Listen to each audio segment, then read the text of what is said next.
Practical Microsoft Excel. এই ভিডিওতে আমি তোমাদের রাইট ফাংশনের ব্যবহারটা দেখাবো। আমার নোটস অলরেডি পাঠিয়ে দিয়েছি। রাইট ফাংশনের সাহায্যে কোনো একটা শব্দের একদম ডান দিকের অক্ষর অর্থাৎ রাইটমোস্ট যে লেটার বা অ্যালফাবেট থাকে সেটাকে নিষ্কাশন করে নেওয়া যায়, অর্থাৎ বের করে নেওয়া যায় এবং আউটপুট হিসেবে দেখানো যায়। আবার বলছি, রাইট ফাংশনের সাহায্যে কোনো একটা শব্দের একদম ডান দিকে যে অক্ষরটা থাকে অর্থাৎ রাইটমোস্ট যে অ্যালফাবেট বা লেটারটা সেটাকে বের করে নিয়ে বা নিষ্কাশন করে নিয়ে আউটপুট হিসেবে দেখানো যায়। লক্ষ্য করো, আমি এই যে সেলটা রয়েছে মাউস পয়েন্টার ঘোরাচ্ছি, এখানে আমি টাইপ করছি মাইক্রোসফট। লক্ষ্য করো, তাহলে আমি এই সেলটায় একটা শব্দ টাইপ করলাম মাইক্রোসফট। এবার আমি এই সেলটায় ক্লিক করে নিলাম। এবার আমি রাইট ফাংশন ব্যবহার করে মাইক্রোসফটের একদম ডান দিকের যে অক্ষরটা রয়েছে অর্থাৎ টি, ওটাকে বের করে নিয়ে এই সেলের মধ্যে দেখাবো।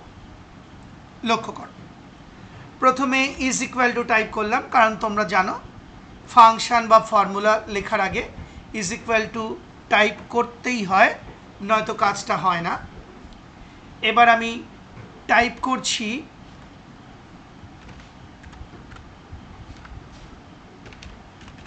রাইট, ফার্স্ট ব্র্যাকেট স্টার্ট করলাম। এইবার লক্ষ্য করো, এই মাইক্রোসফট শব্দটা রয়েছে D3 সেলে, অর্থাৎ মাইক্রোসফট শব্দটার সেল রেফারেন্স হলো D3, অর্থাৎ ডি কলামের 3 নম্বর rho.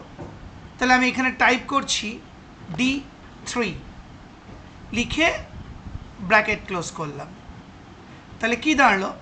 Is equal to right of D3, আর D3 মানে কি? মাইক্রোসফট বোঝাচ্ছে। এবার আমি এন্টার কি টিপছি বা প্রেস করছি, দেখো কি হয়। এই আমি এন্টার কি প্রেস করলাম, এই দেখো মাইক্রোসফট শব্দটার একদম ডান দিকের অক্ষর হচ্ছে টি, সেটা নিষ্কাশন হয়ে বা বেরিয়ে এখানে চলে এলো।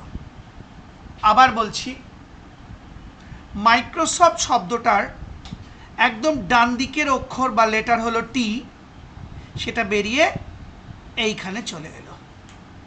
অর্থাৎ রাইট ফাংশন দিয়ে আমরা এই মাইক্রোসফট শব্দটার একদম শেষ অক্ষরটা বা লেটারটাকে অর্থাৎ টিকে বার করে নিলাম। আশা করি বুঝতে পারলে। সেই সঙ্গে আমার এই ভিডিওটি অর্থাৎ রাইট ফাংশন দেখিয়ে এবং বুঝিয়ে ভিডিওটি শেষ হলো।